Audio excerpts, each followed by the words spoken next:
आ छील दिहले देह जैसे लागेला रजैया कि छील दिहले देहिया मुसलम बलमुआ के बलम बलमुआ के बलम। बड़ी अच्छा अभी गाना एक पहले और समर भैया के साथे गाना चलल कि भतर ताड़ी खाना में सुतेला लहर कर खाना में उठेला।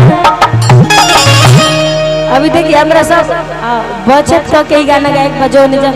घर के लोग बा माई बहन लोग बा औसने गाना गायब जौन सब कोई के भाई ये ना जे कुछ लोग उठ के चल जाई औसन गाना ढेर हमारा अभी ट्रेंड करत तो औसन गाना ना गाई। अब देखिए निमन हम गायब तो बाउर के गाई सब तो मिला जुला के गाही के पड़ी ना कौन अला हाल लगा के तो नहीं बताई कारखाना अभी उहे एगो